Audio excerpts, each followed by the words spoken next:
Bien, chicos, ¿cómo están? Vamos a comenzar esta clase de grupo 16. Continuamos recorriendo los grupos de la tabla periódica. En esta parte de la materia, les repito, y teniendo en cuenta que en breve tenemos el parcial, fíjense que en realidad lo que hacemos, es cierto que hay información nueva, por ejemplo, los procesos de obtención, pero la gran mayoría estamos aplicando conceptos que ya hemos estudiado, por ejemplo, cuando razonamos fuerzas ácidas, analizamos carácter metálico, algunas excepciones de algunas propiedades periódicas. Cuando razonamos puntos de fusión o ebullición, estamos aplicando enlaces intermoleculares en muchos casos, entonces tengan en cuenta eso, que no es tema nuevo todo, sino que es aplicar lo que venimos estudiando desde el principio de la materia a los diferentes grupos específicamente, ¿sí? Comenzamos con el grupo 16, que es el grupo del oxígeno. Este grupo también se llama grupo de los calcógenos. Nosotros hemos tenido una clase de oxígeno, donde hablamos en particular de los óxidos. Bueno, ahora vamos a recorrer un poco el resto de los elementos del grupo. Los más importantes en realidad de este grupo son el oxígeno y el azufre, en menor proporción el selenio, y no hay tantas aplicaciones para el telurio y el polonio.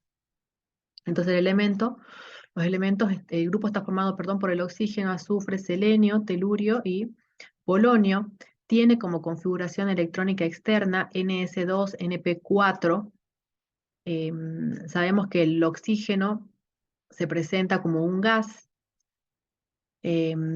Conocemos los estados de oxidación más comunes del oxígeno y en general el resto de los elementos existe en estado sólido, pero esta estructura de estado sólido tiene diferentes fundamentos de por qué se presenta en estado sólido específicamente. Si tenemos que clasificarlos en el grupo, el oxígeno y el azufre son netamente no metales, el selenio y el telurio se los considera semimetales y el polonio se lo considera metal, si bien es un elemento que no se conocen tantas propiedades porque tiene una corta vida media porque es un elemento radiactivo. ¿Qué podemos decir de cómo los encontramos en la naturaleza? Bueno, el oxígeno se encuentra presente en el aire, en un 20%, en el aire que respiramos. Sabemos que el porcentaje restante, en más de un 79%, era el nitrógeno, si recuerdan cuando hablamos del grupo 15, y el resto de otros gases en mucha menor proporción, menor que el 1%.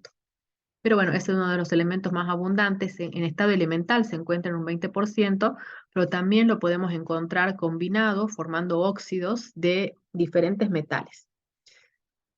El azufre se puede encontrar en la naturaleza se lo puede encontrar en su estado elemental, azufre elemental, pero también se lo puede encontrar formando minerales. Muchos de estos minerales nosotros ya los hemos mencionado cuando hablamos de otros grupos, por ejemplo, como fuente de hierro, el sulfuro de hierro, que se conoce como pirita, u oro de los tontos, por el color que tiene, las características muy parecido al oro. Allí podemos encontrar también el azufre. Con el sulfuro de antimonio, que es la estivinita, la galena, que la habíamos mencionado y que es la fuente para obtener plomo.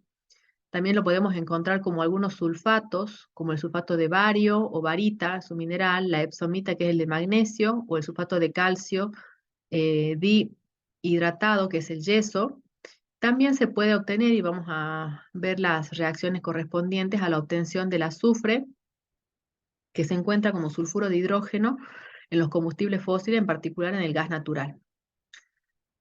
Em, el selenio se encuentra mezclado con otros minerales, pero muy en pequeñas proporciones, en minerales de plomo, de zinc o de cobre. El telurio se lo encuentra en minerales como la silvanita, que tiene telurio, oro y plata, y también en su correspondiente óxido, y algunos minerales de uranio contienen pequeñas cantidades de polonio. Acá está la otra, de polonio. De este grupo tenemos aquí el diagrama de Frost y podemos analizar los diferentes estados de oxidación que presentan. Vemos que, por ejemplo, el oxígeno, que es la línea roja, presenta estados de oxidación 0, -1 y -2. El azufre, que es la línea amarilla, presenta estado de oxidación -2, bueno, también del 0, 2. 3, fíjense, 4 y 6. Luego el telurio y el selenio presentan más 6 más 4, el 0 y el menos 2. Mientras que el polonio va a tener predominantemente, no está representado acá, pero el estado de oxidación más 4. Si vemos algunas de sus propiedades, como analizamos por lo general, tenemos, por ejemplo, la variación de electronegatividad, las energías de ionización, que fíjense que presentan una variación regular, aumenta de abajo hacia arriba, siendo el oxígeno el que tiene más energía de ionización. Respecto de los puntos de fusión, la variación tiene que ver, esa sería acá tenemos puntos de fusión y ebullición. El primer número es el punto de fusión, va aumentando hasta el telurio y luego disminuye hacia el polonio. Y el fundamento es que, bueno, el oxígeno tiene fuerzas de London, conocemos la molécula de oxígeno, y eso es lo que fundamenta su punto de fusión, sus débiles fuerzas de London. A partir de allí, el azufre se presenta como una molécula octoatómica, pero seguimos hablando de molécula. Es una molécula formada únicamente por átomos de azufre y que, por lo tanto, tiene también fuerzas de London, pero mucho más fuertes, y por eso es el motivo por su elevado punto de fusión y que el azufre ya se presente en estado sólido. Luego los otros elementos también se presentan formando estructuras de cadenas largas, entonces lo que va aumentando allí son las fuerzas de London y por tal motivo va aumentando el punto de fusión. Cadenas específicamente helicoidales para el celurio y el telenio, y la disminución en el polonio se debe a que el polonio se comporta como un metal, entonces el punto de fusión está fundamentado por la fuerza del enlace metálico. Es decir, que el aumento hasta el telurio lo podemos fundamentar por fuerzas de London específicamente. Entonces el oxígeno es sólido y a partir de allí es gaseoso y a partir de allí son todos sólidos. Bueno, referido a eso podemos hablar de los estados de oxidación más estables de todos los elementos. El oxígeno, el más estable es el -2. Para el azufre, si bien hemos visto en ese diagrama de Frost que presentan otros estados de oxidación, los más estables son el -2, el +4 y el +6, al igual que el selenio y el telurio. Y para el polonio, que es un metal, tenemos estados de oxidación +2 y +4, siendo el más estable el +4 principalmente, que implica que perdió los 4 electrones del orbital p y le cuesta perder los últimos 2 electrones debido al efecto de par inerte, por lo tanto el polonio no presenta estado de oxidación +6. Con el hidrógeno pueden formar hidruros, el hidruro con el oxígeno es el agua, el sulfuro de hidrógeno con el azufre, el seleniuro con el hidrógeno, y vamos a ver que en varias bibliografías, si bien acá dice ninguno, encontramos hidruros con el telurio, ¿sí? De hecho, en uno de los ejercicios vamos a presentar un diagrama con el correspondiente hidruro, y también en alguna de las clases que ya vimos de enlaces intermoleculares vimos un diagrama con el telurio. Con el nitrógeno únicamente reacciona el oxígeno formando los diferentes óxidos que habíamos conversado en la clase pasada. Con el oxígeno, bueno, todos pueden combinarse formando sus correspondientes óxidos. También pueden combinarse con los halógenos, el oxígeno únicamente, con el flúor y el resto de los elementos puede formar otro tipo de compuestos. Fíjense que el azufre con el flúor puede formar el azufre, el hexafluoruro de azufre, y con el resto de los elementos se combina con su estado de oxidación -2 para dar los cloruros y los bromuros. Y los otros elementos como el celurio, el selenio y el telurio forman también los compuestos hexafluorados, teniendo como iones central el elemento del grupo 16. Y el polonio puede formar un tetrafluoruro de polonio y un dicloruro y un dibromuro. Respecto de los potenciales de reducción, bueno, van disminuyendo estos potenciales de reducción a medida que descendemos en el grupo. Si hablamos de potencial de reducción, nos estamos refiriendo a la tendencia de los elementos a reducir a otra especie a costa de oxidarse. Y si oxidamos, estamos hablando de perder electrones. Por lo tanto, el potencial está descendiendo hacia abajo.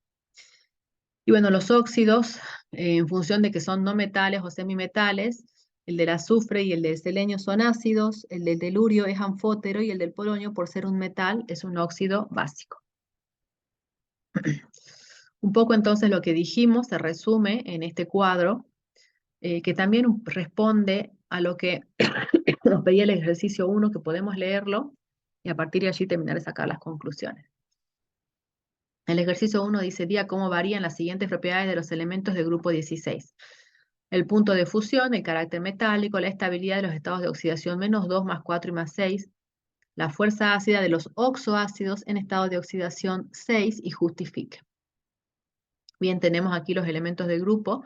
Ya dijimos que hacia abajo aumenta su carácter metálico, siendo el polonio el único metal, selenio y telurio considerado como semimetales y oxígeno y azufre netamente no metales. Dentro de los estados de oxidación más estables que tiene el grupo, que es el -2, el +6 y el +4, para poder formar su estado de oxidación -2, eso no lo razonamos un poco del diagrama de Frost, pero vemos, por ejemplo, que el -2 es el estado de oxidación más estable para el oxígeno y también para el azufre, si nos concentramos únicamente en esas gráficas, ¿sí? Porque el azufre también tiene +4 y +6, pero como energía libre, la que requiere menos energía y el más estable es el -2. Para el oxígeno también, mientras que para los otros elementos, el estado de oxidación más estable es su estado elemental. Entonces aquí, cuando indicamos los estados de oxidación, el -2 es más estable para los elementos que se encuentran más arriba del grupo. El oxígeno no presenta estado de oxidación ni +6 ni +4, por eso no se continúa la flecha hacia aquí. Para el resto de los elementos se vuelve más estable el estado de oxidación +6 hacia arriba del grupo, y el estado de oxidación +4 es más estable a medida que vamos descendiendo en el grupo, y esto se debe al efecto del par inerte, que ya habíamos mencionado en otros grupos, motivo por el cual los estados de oxidación más bajos son los que predominan para los elementos más pesados de los grupos. Uy, perdón. Se presentan en su estado estándar, el oxígeno es una molécula biatómica, el azufre se presenta como una molécula octoatómica, y los otros elementos se presentan formando largas cadenas helicoidales y el polonio, bueno, con su enlace metálico.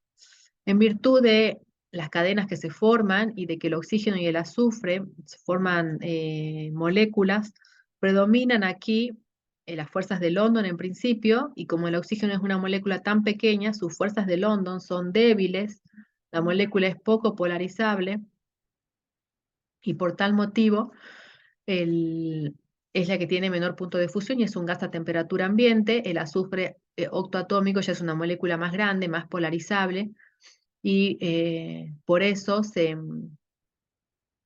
encuentra en estado sólido, y estos, bueno, forman cadenas bastante más largas, por ese motivo son sólidos. El polonio también como metal es sólido, pero con un punto de fusión bastante más bajo. Por lo tanto, aquí los puntos de fusión, debe tener que estar un poquito más abajo esta flecha, van aumentando desde el oxígeno hacia el telurio y luego disminuyen cuando llega al polonio por el fundamento del enlace metálico. Cuando razonamos la fuerza ácida de sus ácidos oxigenados con estado de oxidación +6, nos referimos, por ejemplo, al ácido sulfúrico, al ácido seleniúrico sería, y al del telurio, cuya fórmula sería, a ver si le escribimos acá, hidrógeno 2, tenemos el no metal, ya voy a acomodar el no metal, y el oxígeno con un subíndice 4. A ver acá, lo voy a poner aquí arriba. Vamos a agrandarlo un poquitito, así. Entonces tenemos esta fórmula química donde el no metal, estamos considerando al no metal con estado de oxidación +6. Cuando analizamos la fuerza ácida, analizamos potencial iónico. Como consideramos al no metal con estado de oxidación +6, tendríamos para estos tres elementos que estamos considerando, azufre, selenio y telurio, un +6 en el numerador, razonando por potencial iónico, y el denominador va aumentando hacia abajo. Por lo tanto, el potencial iónico disminuye hacia abajo y los valores mayores los tenemos en este caso para el azufre.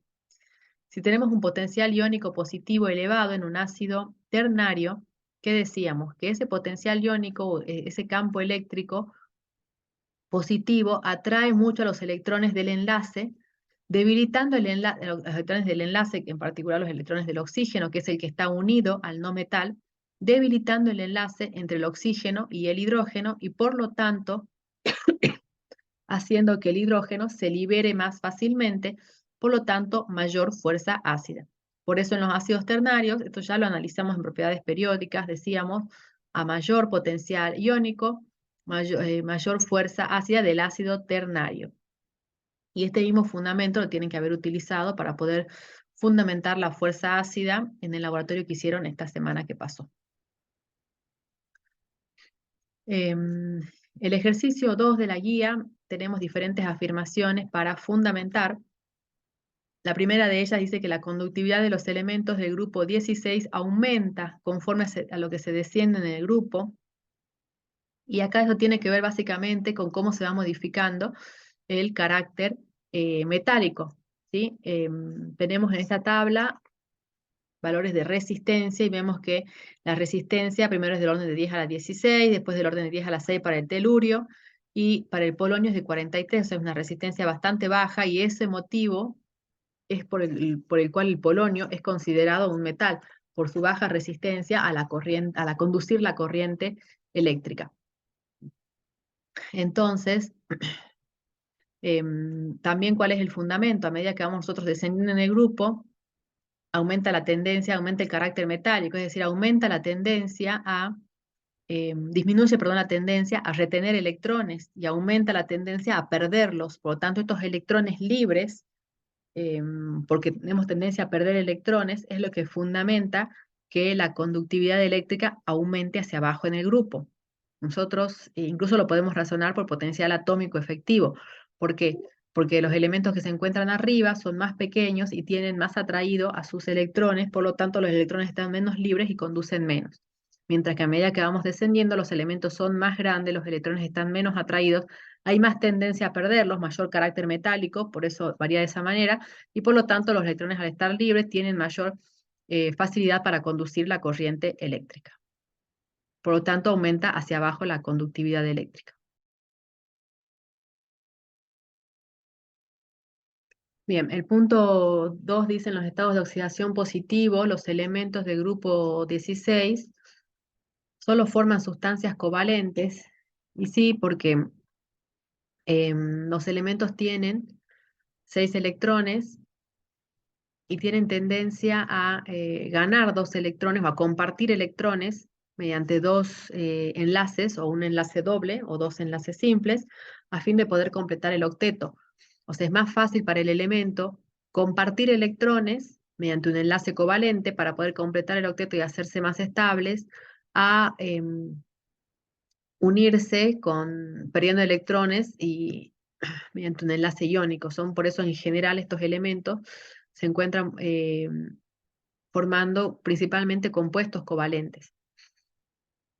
¿Por qué? Porque tienen justamente facilidad es más fácil para ellos compartir pares de electrones para poder llegar así a completar el octeto. Creo que dijimos acá, bueno, pueden formar 2 enlaces sencillos o un enlace doble. En el punto C dice que los óxidos de azufre son sustancias volátiles y normalmente gases, mientras que los de selenio y de telurio son sólidos. Bueno, aquí tenemos que analizar las estructuras. Nosotros para el dióxido de azufre y para el trióxido de azufre conocemos las estructuras porque las representamos cuando estudiamos el enlace covalente. El dióxido de azufre tenía una estructura que era angular, entonces la molécula tenía enlaces de London y enlaces dipolo-dipolo, mientras que el trióxido de azufre, la molécula era plana triangular y como era una molécula no polar, solamente tenía fuerzas de London. Ese es uno de los motivos por los que, en función de cómo se unen y de que las moléculas que forman, son relativamente pequeñas, por lo tanto el dióxido de azufre, si bien tiene enlaces de London, en principio se unen mediante enlace covalente, por lo tanto forman moléculas, es decir, que están unidos los óxidos entre sí, para el azufre, por enlaces intermoleculares, que son más débiles. y en este caso no son lo suficientemente fuertes para que alguno de ellos se presente en estado sólido. Para el caso del dióxido de azufre, porque la molécula es bastante pequeña y no es tanta la diferencia, no es tan fuerte su enlace dipolo-dipolo, si bien la molécula es polar, y tampoco es tan fuerte sus fuerzas de London. Y para el caso del trióxido de azufre también solamente tiene fuerzas de London que no son lo suficientemente fuertes como para que esta molécula se presente en estado sólido a temperatura ambiente. Esta situación cambia para los dióxidos de selenio y del telurio. Estos sí se presentan en estado sólido, si bien em, también predominan las fuerzas de London, al ser moléculas bastante más grandes, en el caso del dióxido de selenio, tiene una estructura de cadena bastante larga, con lo cual tiene grandes fuerzas de London, y el óxido de telurio puede llegar a considerarse que se une mediante una red iónica y por ese motivo sus enlaces son bastante más fuertes y se encuentran en estado sólido a temperatura ambiente.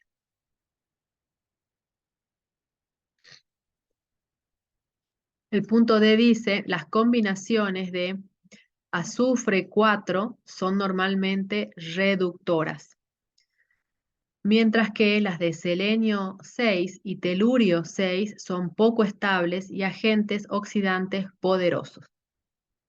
Analicemos por parte.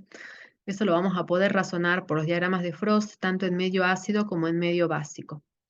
Se dice que las combinaciones de azufre 4, o sea, tenemos que buscar el azufre con estado de oxidación más 4, son normalmente reductoras, lo cual está indicando, y acá también, está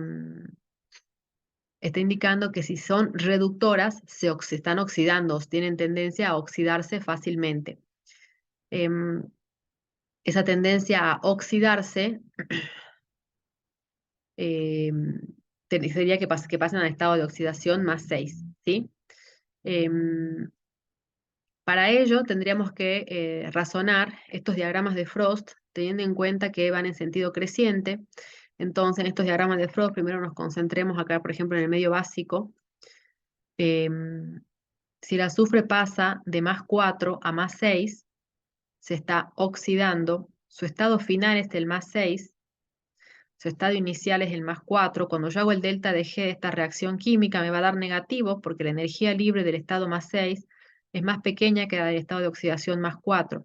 Por lo tanto, en estos diagramas, según teniendo en cuenta los ejes, las oxidaciones espontáneas tienen pendiente negativa y las reducciones espontáneas tienen pendiente positiva. Entonces, por ese motivo vemos que se hace aquí más estable el estado de oxidación del más 4 al más 6. Tiene tendencia a tomar el estado de oxidación más 6, que dijimos que son más estables para los elementos que están más arriba del grupo, lo podemos visualizar en el diagrama de Frost. Y por lo tanto, como esa reacción es espontánea, las combinaciones de azufre más las de azufre 4, como me indica acá, son agentes reductores. ¿Por qué? Porque tienen tendencia a oxidarse al estado de oxidación más 6. Al revés, para el selenio y el telurio, que dice que son poco estables y agentes oxidantes poderosos. Si son agentes oxidantes poderosos, lo que estamos diciendo es que tienen tendencia a reducirse para poder oxidar a otro a costa de reducirse. Esos lo podemos visualizar en ambos diagramas. Acá en disolución ácida, en el azufre parecería que hay un estado intermedio del más 5, creo que no estaría correcto acá. En realidad tiende a desproporcionar de este estado de oxidación al más 5 o al más 4 para el medio ácido, ¿no? Para el azufre.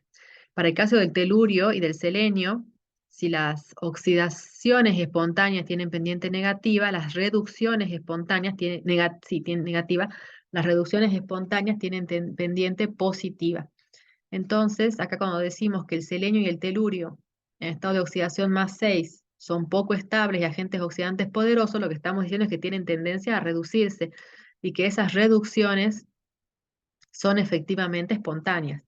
Vemos que del selenio más 6 al más 4 y del telurio más 6 a más 4, y aquí también, tenemos efectivamente pendientes positivas, lo cual nos está indicando que se reducen efectivamente a +4 y a costa de reducirse, oxidan a otras especies. Más vigorosamente esa oxidación en medio ácido que en medio básico, pero en ambos medios podemos observar que son agentes oxidantes y que el estado de oxidación +4 termina siendo más estable que el estado de oxidación +6 porque está más abajo en el diagrama de Frost.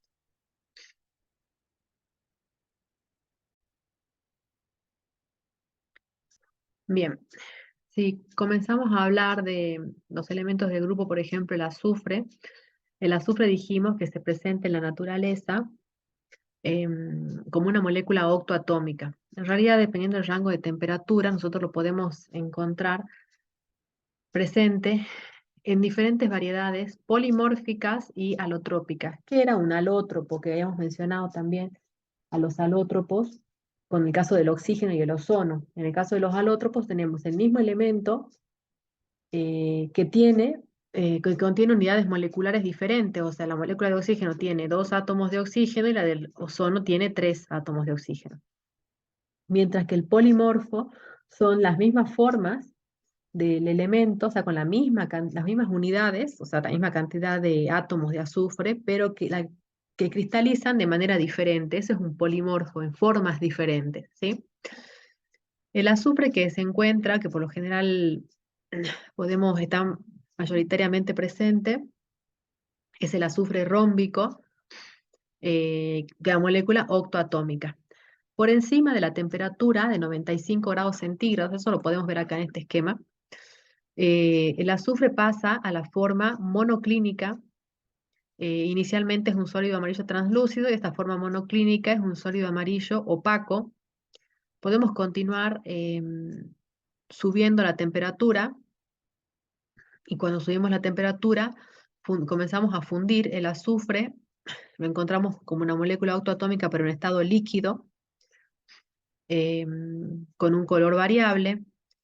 Si continuamos subiendo la temperatura, ya no encontramos formada esta molécula octoatómica, sino que muchas de estos enlaces se rompen y la sustancia ya comienza a tomar un color amarronado y son diferentes las cadenas que se forman con diferente cantidad de átomos de azufre. Si a este sistema lo enfriamos bruscamente, obtenemos el azufre plástico que se presenta como un sólido oscuro, negruzco, donde los átomos de azufre están unidos mediante cadenas helicoidales. Y si dejamos transcurrir el- los días, ¿sí? Acá dejamos a lograr que se evolucione nuevamente al azufre rómbico a partir del azufre plástico. O sea que tenemos aquí el mismo esquema, pero dado vuelta de esta primera parte para poder completar acá correspondiente a sus variedades polimórficas y alotrópicas.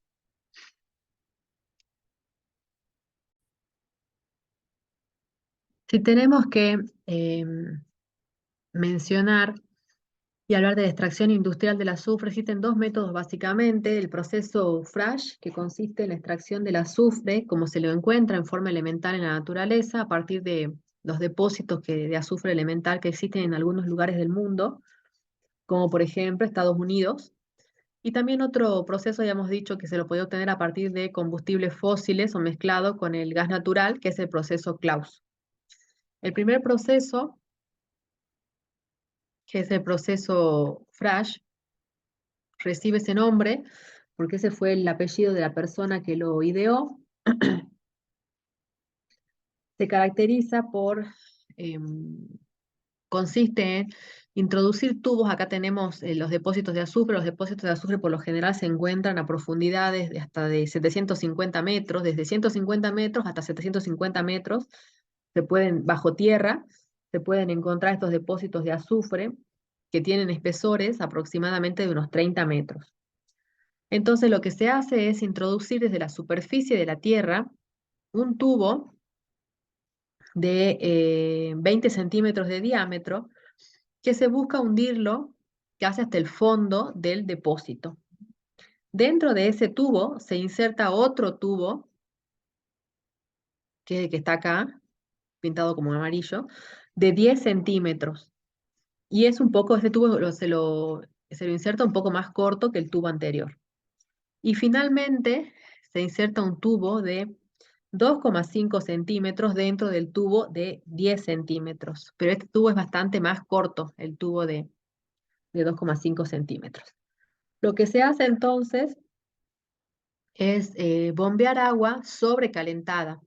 Para lograr el agua sobrecalentada, que ingresa a temperaturas de 165 grados centígrados, lo que se hace obviamente es modificar la presión, ¿no? Tenemos que entrar al diagrama del agua para, no es vapor de agua lo que se inyecta, sino que es agua en estado líquido pero sobrecalentado. Para poder tener agua sobrecalentada a 165 grados centígrados, que es la temperatura a la cual ingresa en el tubo de 20 centímetros, hace falta, lo tenemos que visualizar, digamos, que vamos a entrar al diagrama de fase del agua y vamos a ver a qué presión el agua puede existir líquida a 165 grados centígrados, ¿sí? Entonces, en esas condiciones el agua ingresa por los tubos exteriores hasta la zona donde está el depósito de azufre. Como se encuentra a temperaturas elevadas, logra fundir el azufre y cuando logra fundir el azufre se suspende el ingreso del agua por el tubo de 10 centímetros, ¿sí? Y a partir de allí, como el azufre ya se encuentra en estado líquido, esa misma presión hace que el azufre comience a ascender por el tubo de 10 centímetros. Por el tubo de 20 se mantiene que circule agua, de forma tal de obligar a que el azufre ascienda por el tubo de 10 centímetros. Para ayudar también a que el azufre continúe ascendiendo, por el tubo de 2,5 centímetros se inyecta aire comprimido, lo que produce una espuma que va ascendiendo por el tubo de 10 centímetros junto con el azufre. Entonces, del tubo de 10 centímetros se termina recogiendo una mezcla del azufre con el aire o la espuma esta que se está formando por el aire comprimido que se inyecta y agua. Esta mezcla de azufre se deposita en un gran tanque que luego a temperatura ambiente termina siendo que se forma un bloque sólido de azufre de color amarillo. Lo que normalmente se hace es luego romper este tanque donde se depositó el azufre, se retira, no romper, sino que se retiran las paredes del tanque y se busca romper esa gran masa de azufre sólido, por ejemplo, mediante la utilización de algún tipo de explosivo en trozos más pequeños para que pueda ser fácilmente transportado a los diferentes requerimientos que existan, ¿sí?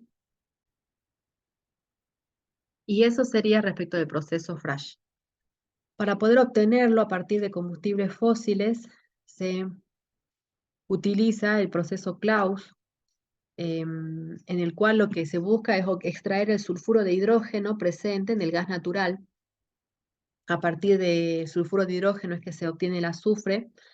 Por lo tanto, primero se extrae el sulfuro de hidrógeno del gas natural mediante el agregado de un disolvente orgánico de características básicas, de forma tal que el sulfuro de hidrógeno actúe como ácido. Una vez que se logra extraerlo, se separa el sistema, se separa la solución que se obtiene, y de esa separación se libera el sulfuro de hidrógeno gaseoso. A partir de allí el sulfuro de hidrógeno, y son las reacciones que tenemos de aquí, se mezclan con el oxígeno para dar dióxido de azufre y agua, y posteriormente más sulfuro de hidrógeno se mezcla con este dióxido de azufre para dar luego efectivamente el sulfuro de hidrógeno también con restos de agua, de forma tal que la reacción total es el sulfuro de hidrógeno con oxígeno, me da azufre elemental y agua. Y lo que se busca en este tipo de procesos de obtención justamente es cuidar las emisiones de sulfuro de hidrógeno y de dióxido de azufre porque tienen efectos bastante nocivos para el medio ambiente, pero bueno, esta es otra forma de obtener el sulfuro de hidrógeno y el azufre a partir del sulfuro de hidrógeno.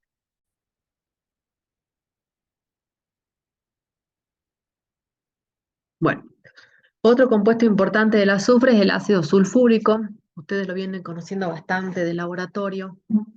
Es un ácido fuerte, em, tiene dos hidrógenos ácidos que pueden llegar a, pero de las dos disociaciones, o sea, los dos hidrógenos son ácidos, es decir, que los pierde en una reacción ácido-base o los puede entregar.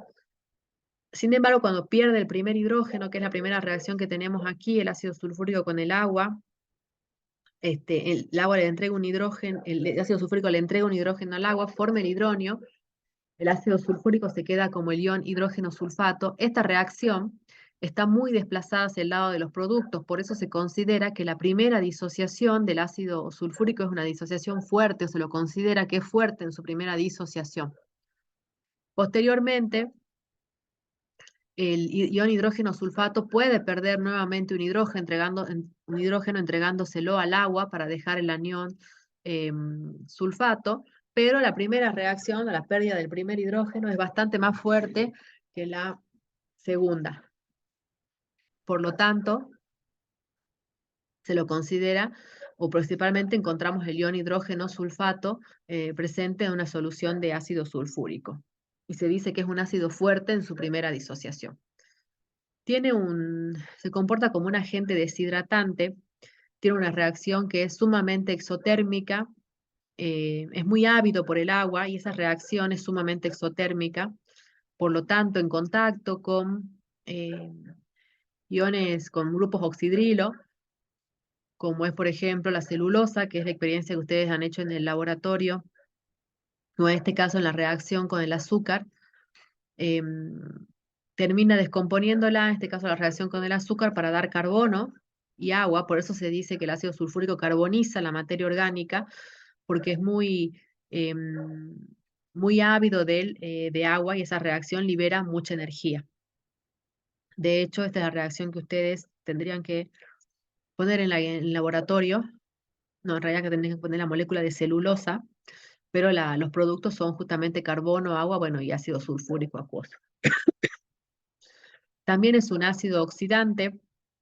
Esta experiencia ustedes la hicieron cuando hicieron la comparación con el ácido nítrico. No es tan oxidante como el ácido nítrico, que les bastó colocar el alambre de cobre con el ácido nítrico con un tapón y se produjo la reacción de formación del dióxido de nitrógeno, o lo evidenciaron por el color del gas pardo, pero para el caso del ácido sulfúrico fue necesario que caliente y allí observaron la formación de la reacción química, que reaccionaba el ion cobre metálico para dar el ion cobre más 2, que según cómo haya transcurrido la reacción suele tener un color verdoso o tirando a celeste, y se produce en esta reacción química como gas el dióxido de azufre y el agua.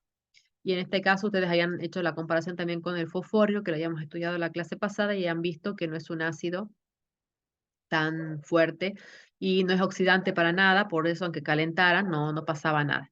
Respecto de su poder deshidratante, y allí viene la regla que nosotros tenemos en el laboratorio de que siempre se agrega el ácido al agua y no el agua al ácido, debido a que esta reacción es sumamente violenta y puede terminar libera energía tan violentamente, es tan exotérmica, que puede liberar burbujas de agua, vaporiza el agua inmediatamente, pero también puede terminar salpicando, liberando ácido y pueden quemarse. Así que tiene que ver justamente con esta reacción exotérmica que tiene.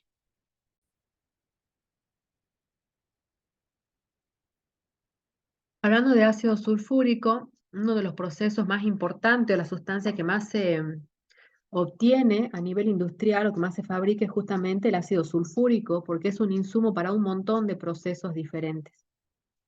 Para producirlo se parte de dióxido de azufre. Sin embargo, este dióxido de azufre justamente se lo suele obtener por lo general, en la mayoría de los procesos que se aplica, a partir de azufre elemental. Entonces, se tiene azufre en estado sólido, como vimos recién que se obtiene, eh, y ese azufre elemental, el azufre es esa barrita que a veces se compra en las farmacias, ¿no? Para quitarlo, las durezas de cuando uno tiene una contractura, por ejemplo. Así ese aspecto tiene ese aspecto amarillento. Cuando se compra azufre elemental, o las industrias compran azufre elemental en grandes cantidades, e ingresan a un horno quemador donde entran en contacto con el oxígeno para producir dióxido de azufre mediante la reacción química que vemos aquí. El azufre se funde, entonces tenemos azufre líquido con oxígeno que me da el dióxido de azufre. Este dióxido de azufre, esta corriente gaseosa que sale del quemador, en virtud de la reacción exotérmica que tiene el ácido sulfúrico con el agua, tiene que circular una corriente que esté completamente seca, por lo tanto, atraviesa una torre de secado, luego un intercambiador de calor, para llegar a un equipo reactor. El pasaje del dióxido de azufre al trióxido, si bien es una reacción de oxidación, donde el dióxido de azufre tiene que entrar en contacto con más oxígeno, no ocurre tan rápidamente porque tiene una barrera, tiene una gran energía de activación, si se acuerdan de cinética, la gráfica de la energía de activación para poder pasar del azufre 2 al azufre, del dióxido de azufre al trióxido de azufre es bastante elevada esa barrera de la energía de activación, por lo tanto, es necesario utilizar un catalizador.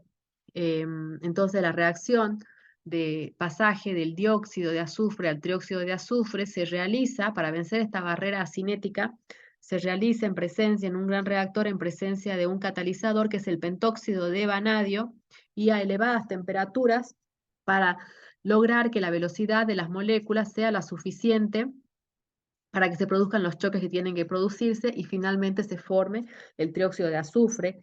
La reacción también es exotérmica, pero es una reacción en fase gaseosa, con lo cual se busca un equilibrio en el aumento de la temperatura para favorecer la cinética y a su vez poder tener un buen rendimiento, porque si la reacción es exotérmica, recordemos que el aumento de la temperatura en realidad se favorece del lado de los reactivos a la reacción. Pero bueno, se busca un óptimo, este óptimo está a las temperaturas entre 400 y 500 grados centígrados para finalmente poder obtener el trióxido de azufre. Lo que permite, bueno, este catalizador, el pentóxido de vanadio, lo van a estudiar ustedes esta semana cuando estudien los elementos de transición, que en virtud de que los elementos de transición tienen orbitales d y en muchos casos orbitales d disponibles, el vanadio en este caso tiene orbitales d disponibles, por eso los elementos de transición suelen ser buenos catalizadores, los compuestos de los elementos de transición que los van a estudiar en el laboratorio esta semana, suelen ser utilizados como catalizadores porque brindan superficies de contacto para poder formar compuestos intermedios diferentes y de forma tal disminuir las energías de activación de las reacciones mediante la formación de estos otros compuestos intermedios que son diferentes y a partir de allí favorecer la formación de los productos, ¿sí? Una vez que se obtiene el trióxido de azufre, se somete pasa a través de un intercambiador de calor y si al trióxido de azufre se le agregaría agua, se podría obtener ácido de azufre, ácido sulfúrico, pero esa reacción es sumamente exotérmica y violenta, por lo tanto, los equipos en la industria no pueden estar sometidos a este tipo de condiciones tan violentas. Por lo tanto, lo que se hace es hacerlo reaccionar al trióxido de azufre con algo de ácido sulfúrico, que la reacción es bastante más controlada, pero como resultado de ello se obtiene el ácido pirosulfúrico. Eso es lo que ocurre una vez que el trióxido de azufre se circula, ingresa a una torre de absorción donde por la parte de abajo se ingresa el trióxido de azufre, que es un gas, y en la parte de arriba se rocía a ese gas y se brindan los medios para que ese gas entre en contacto con el líquido que se está rociando, y ese líquido con el que se lo está rociando es ácido sulfúrico. La reacción que se produce aquí es la formación del ácido pirosulfúrico, que es el que tenemos aquí, que luego puede ser mezclado con agua para obtener finalmente por cada mol de ácido pirosulfúrico 2 moles de ácido sulfúrico en la concentración suficiente para sus fines industriales que se lo tiene que emplear. Este proceso tiene varias desventajas desde el punto de vista ambiental porque al utilizar estos gases, dióxido de azufre, trióxido, suele haber fugas de estos gases en los equipos, y el dióxido de azufre junto con el trióxido son gases sumamente tóxicos, tanto para las personas, porque irritan las vías respiratorias y por encima de ciertas concentraciones por encima de más de 5 partes por millón, es sumamente tóxico para las personas, molesto a partir de una concentración de 1 parte por millón. Y además en el ambiente, desde el punto de vista de la irritación de las vías respiratorias de las personas, además en el ambiente, el dióxido que puede pasar a trióxido y el trióxido a su vez en el ambiente puede reaccionar con el vapor de agua de la atmósfera para formar ácido sulfúrico que vuelve al ambiente como lluvia ácida. Sumado a eso, este proceso también en la torre de absorción puede tener algunas fugas de niebla ácida de ácido sulfúrico. Bueno, y en ambos casos, producir lluvia ácida, que es un problema ambiental local, es decir, que se manifiesta en las proximidades donde existe una planta de estas características y que ya le habíamos comentado otras clases, que va a producir deterioro de las estructuras, desde el punto de vista ambiental, deterioro de las estructuras, de la vegetación, sumado a los problemas que pueden llegar a tener las personas, sobre todo por la aspiración de este tipo de los gases, ¿no? Como el dióxido de azufre o el trióxido de azufre. Pero bueno, es el método en sí que requiere este tipo de cuidados. Es el método que se sigue utilizando, pero requiere ciertos cuidados a nivel ambiental para evitar todas estas consecuencias que estamos comentando. Bueno, obtenido así entonces el ácido sulfúrico se obtiene con la concentración suficiente para los diferentes fines industriales para los cuales se lo fabrica. Bien, el ejercicio 6 habla de los hidruros del grupo 16. Pide que expliquemos la variación de los puntos de ebullición, la fuerza ácida de las soluciones acuosas. Para eso nos dan los datos de los pKa, el poder reductor y la estabilidad de la disociación térmica.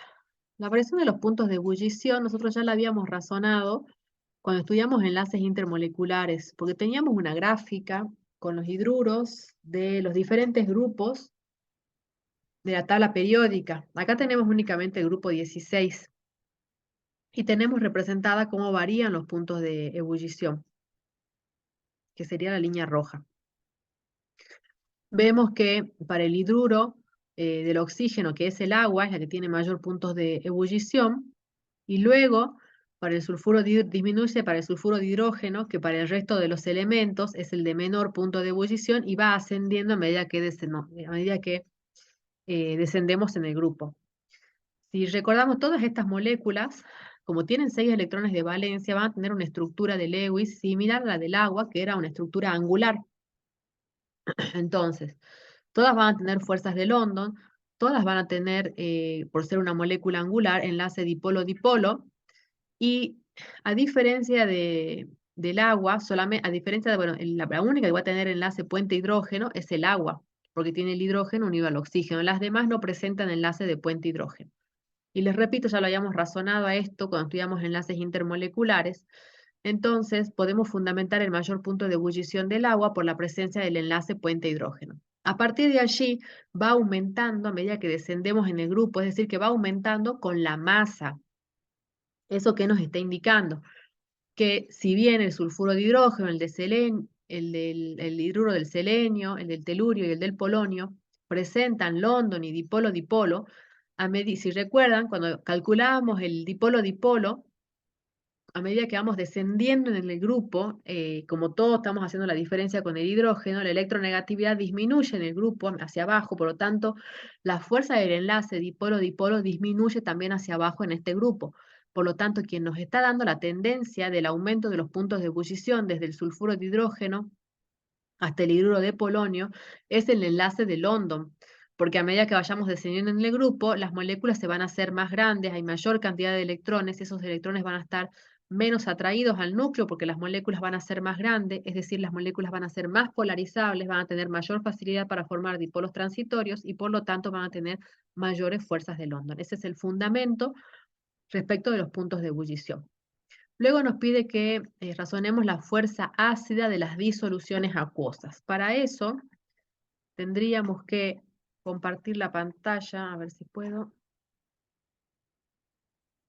Un segundo. Ahí está.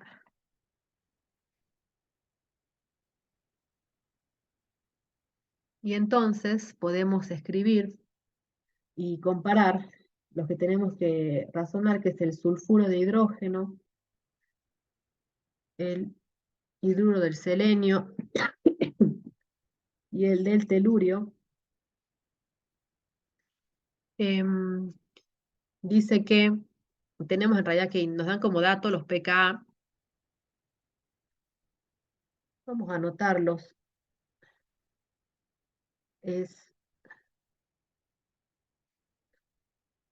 leyendo los valores, por eso no se actualiza la pizarra. Ahora ya la comparto. Ahora ya vuelvo, mejor dicho, a la pizarra. Entonces, tenemos los datos de los pKa. El pKa, si recordamos, es menos el logaritmo de la constante de acidez. O sea que la constante de acidez es igual a 10 a la menos pKa.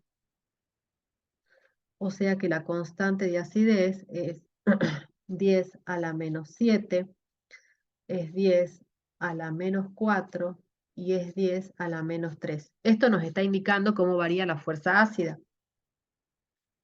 Si la constante es más grande, recordemos que cuando hacemos una disociación, lo que nos interesa es el que libere más iones hidrógeno y los iones o hidronios.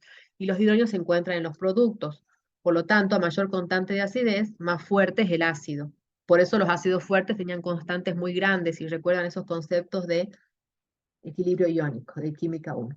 Entonces, teniendo en cuenta estos valores y que la constante de acidez va aumentando hacia abajo, lo que tenemos que decir es que la fuerza ácida también aumenta hacia abajo.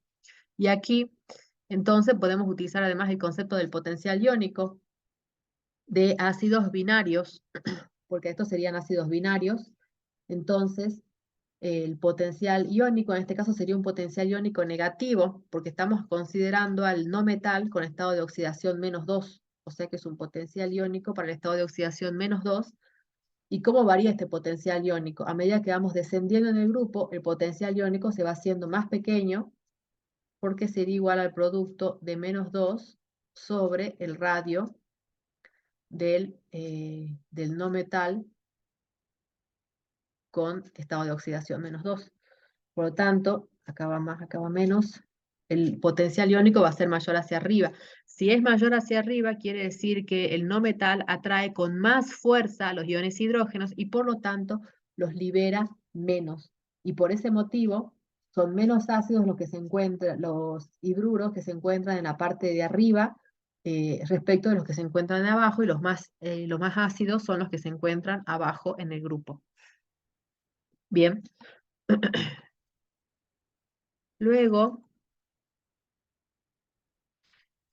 tenemos que razonar el poder reductor. Y al poder reductor lo podemos razonar, el poder reductor de los hidruros lo podemos razonar teniendo en cuenta, si tienen poder reductor, estamos pensando en el proceso de oxidación de los hidruros. Y la consigna, perdón, es explique el poder reductor. Bien, tenemos que indicar cómo varía este poder reductor, ¿sí? Entonces estamos pensando en el proceso de oxidación de estos hidruros que al oxidarse y pasar del estado de oxidación -2 al estado de oxidación 0, en ese proceso de oxidación están actuando como reductores. Eso es lo que tenemos que razonar.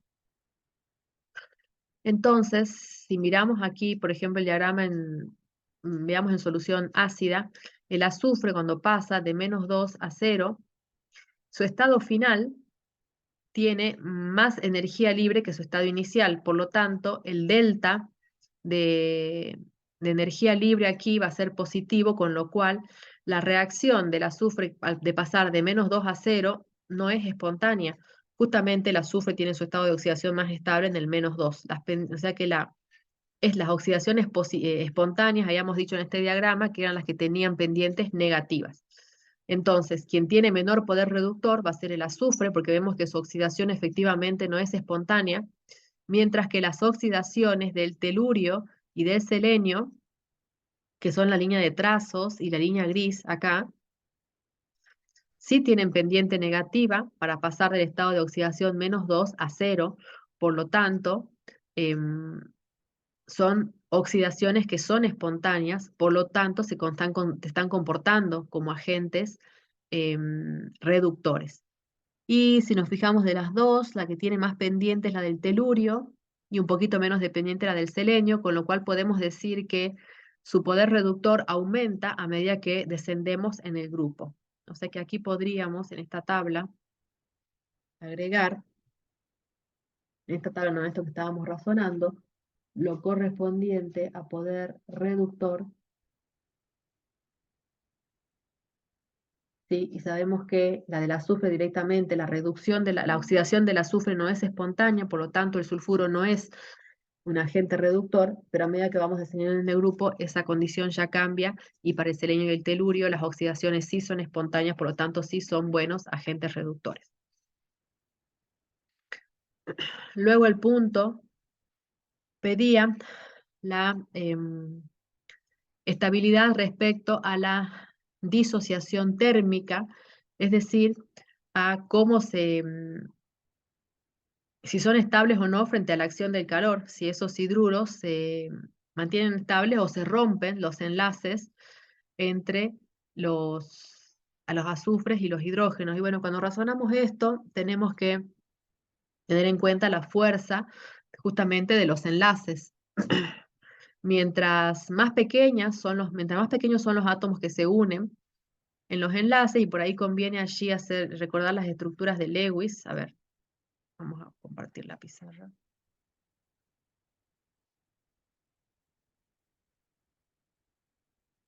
Acá tenemos el no metal,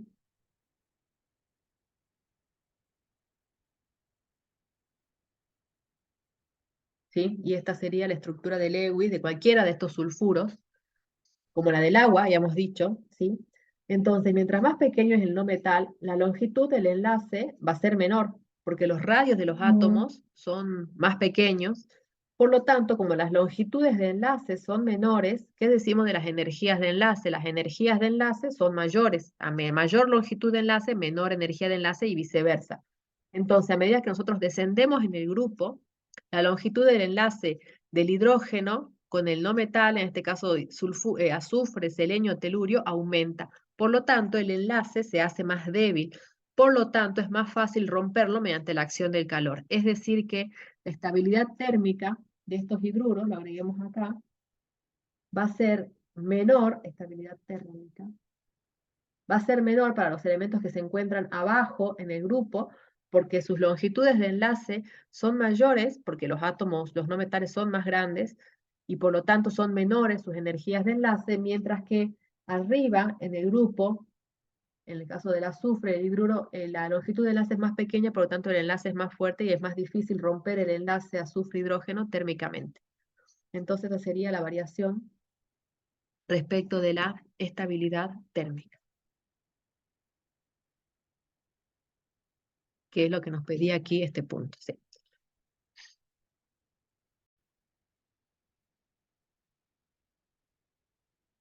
Bien, el ejercicio 7 dice de los sulfuros metálicos cuáles son solubles en agua, por qué la mayoría es insoluble, discuta los factores termodinámicos relevantes a través de un ciclo donde se pongan de manifiesto magnitudes medibles, entalpía de hidratación y energía reticular.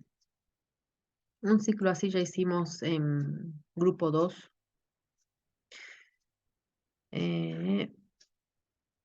Donde, a ver, tenemos que, un segundo, tengo que compartir la pantalla.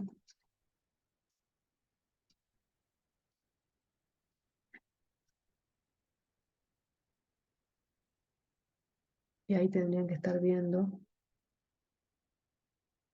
el ejercicio. Dice entonces, ¿cuáles son solubles en agua? Y son únicamente solubles los del grupo 1 y los del grupo 2 de la tabla periódica. Y en general, justamente, la mayoría son insolubles. ¿Y eso a qué se debe? Bueno, tenemos que hacer un ciclo termodinámico. Este ciclo ya lo razonamos otras veces. Tenemos escrito de forma genérica el sulfuro de algún metal, el sulfuro de algún metal, en estado sólido, lo combinamos con agua, lo disolvemos, y a partir de ello obtenemos los iones en solución en estado acuoso, ¿sí? Para obtener la sustancia en estado sólido, la energía involucrada es la energía reticular, cuya definición era que era la energía liberada cuando se forma un molde compuesto iónico a partir de sus iones en estado gaseoso. En ese sentido, entonces, representamos acá los dos iones en estado gaseoso y una flecha, y sobre esa flecha escribimos energía reticular, que sería la energía involucrada, y a su vez a estos iones en estado gaseoso podemos hidratarlos y obtenemos los iones en estado acuoso, y cerramos con eso el ciclo. Cerramos con eso el ciclo, ¿sí? La entalpía de disolución, que es la energía, la que me cerraría todo este proceso, podemos, si quieren, plantearlo como un ciclo de von Haber y hacer la sumatoria igualada a cero, pero finalmente vamos a llegar a esta expresión, que ya hayamos utilizado otras veces, donde decimos que la entalpía de disolución en realidad es el resultado del balance de estas dos energías, la energía reticular y la entalpía de hidratación. Cuando nosotros pensamos en el proceso de disolución, si bien acá yo definí la energía reticular como la energía liberada, esa energía se libera cuando se forma el molde del compuesto iónico. Pero en el proceso de disolución, lo que queremos es vencer la energía con la que el catión y el anión están dentro de la red iónica, es decir, que tenemos que entregarle energía para poder romper esa gran atracción del catión con el anión, para luego proceder a disolverlo, hidratando cada uno de los iones. Por lo tanto, en esta ecuación que estamos considerando, la energía reticular acá es positiva o es un proceso endotérmico porque queremos romper la unión entre el catión y el anión. Mientras que el proceso de hidratación de ese catión y ese anión es un proceso exotérmico. Vamos a poner exo y endo para que quede más claro.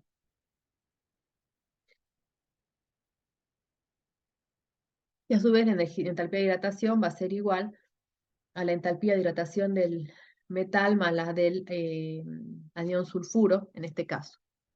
Bueno, ¿por qué será que los metales alcalinos y los alcalinos térreos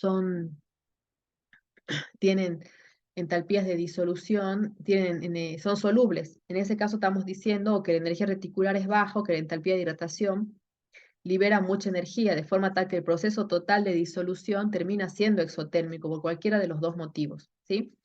Y en principio será porque la energía reticular va a ser relativamente baja, y eso se debe básicamente a que el tamaño de los iones de los metales alcalinos y de los alcalinos térreos es grande, son los elementos más grandes de la tabla periódica. Eso va a hacer entonces que tengamos energías reticulares pequeñas o relativamente pequeñas, con lo cual la entalpía de hidratación, que es exotérmica, va a terminar siendo en magnitud mayor que la energía reticular y va a poder hacer que esta entalpía de disolución termine siendo un proceso exotérmico y por lo tanto que las sustancias sean solubles. Y además allí, porque las cargas las tenemos condicionadas a estados de oxidación +1, a cargas +1 y cargas +2.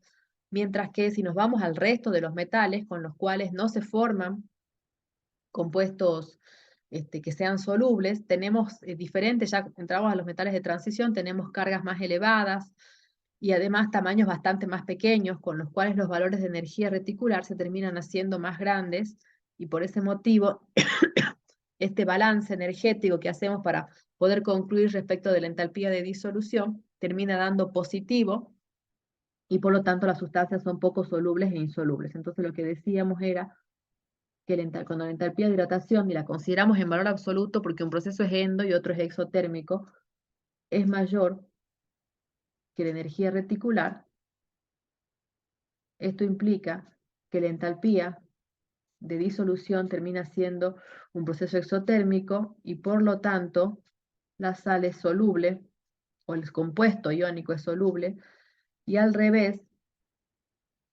cuando la entalpía de hidratación es menor que la energía reticular, la entalpía de disolución, de disolución termina siendo mayor que cero, por lo tanto un proceso endotérmico. Esto implica que los compuestos iónicos sean poco solubles o insolubles.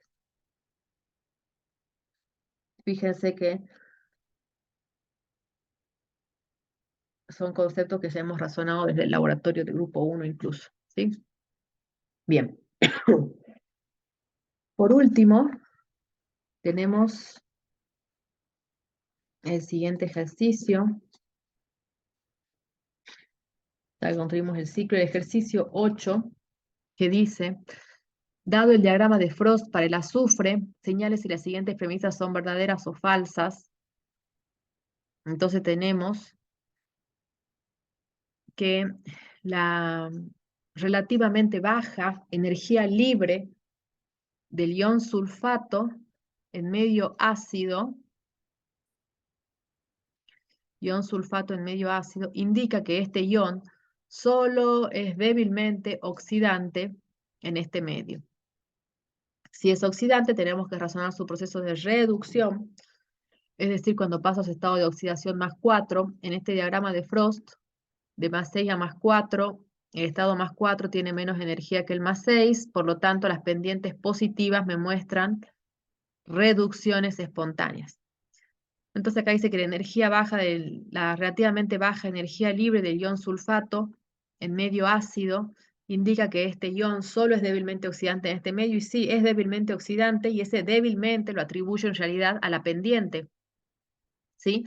Porque efectivamente fíjense que se está reduciendo de +6 a +4, lo cual implica que es oxidante, y esa reacción es espontánea, conforme a cómo tenemos este diagrama. Sin embargo, vemos que hay otras reducciones que son más espontáneas, y esa magnitud de la espontaneidad la podemos medir por la pendiente, si es más o menos empinada. Entonces acá vemos que es la menor pendiente, podríamos decir, esta gráfica, con lo cual esta proposición sería verdadera, ¿sí? Es débilmente oxidante en medio ácido. En general, en disoluciones ácidas, el estado de oxidación +4 tiende a reducirse, mientras que en disoluciones básicas tiende a oxidarse. El +4 tiende a reducirse, es decir, que tiende a pasar a +2. Eso que tiende a pasar a +2, en otras palabras, me está diciendo que si tiende a reducirse, esa reducción tiene que ser espontánea. Ya dijimos que las pendientes positivas en este diagrama corresponden a reducciones espontáneas. Por lo tanto, las pendientes negativas corresponden a oxidaciones espontáneas en este diagrama. Y en este caso dice entonces que en disoluciones ácidas el estado +4 tiende a reducirse, esa parte es verdadera, mientras que en disoluciones básicas tiende a oxidarse, o sea, el estado +4 en medio básico, lo que sería espontáneo es su proceso de oxidación a +6, lo cual también es verdadero, porque esa oxidación está siendo espontánea, con lo cual esa premisa, la B, es espontánea. Espontánea, digo, es verdadera, ¿sí? El punto C dice, el tiosulfato, es el que está aquí en medio,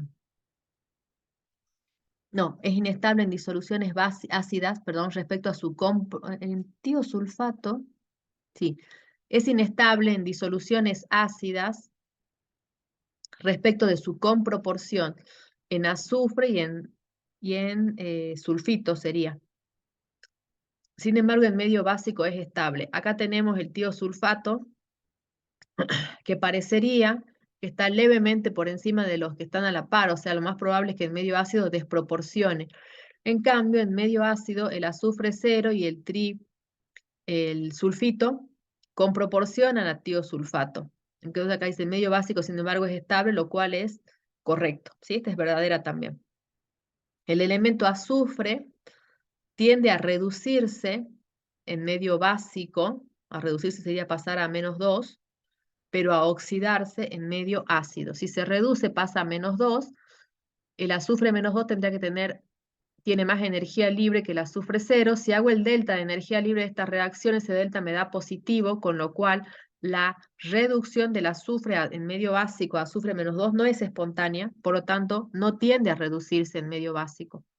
Y en medio ácido dice que tiende a oxidarse, y eso tampoco es correcto porque en medio ácido tiende justamente a reducirse el azufre, siendo su estado de oxidación más estable, el -2. Por lo tanto, esta es falsa, la D. Por último, dice, el sulfuro es un agente reductor en medio básico, mientras que su forma ácida, que es el sulfuro de hidrógeno, es una especie termodinámicamente estable. El sulfuro acá en medio básico es un agente reductor, o sea que tiene tendencia a oxidarse. Eso sí es correcta, porque va a pasar a azufre 0, estado de oxidación, su energía libre sería acá, La final menos la inicial me va a dar un valor negativo, esa oxidación es espontánea, por lo tanto es un agente reductor en medio básico. En cambio, en su forma ácida, que es el sulfuro de hidrógeno, es una especie estable, sí, de hecho es la que está la más estable en este diagrama para el medio ácido, es el sulfuro de hidrógeno justamente, o sea que esa es verdadera la E. Bien, y con eso, chicos, concluimos el análisis del grupo 7, el grupo 16, perdón, con este ejercicio 8. Hasta todo lo que vamos a ver es esto.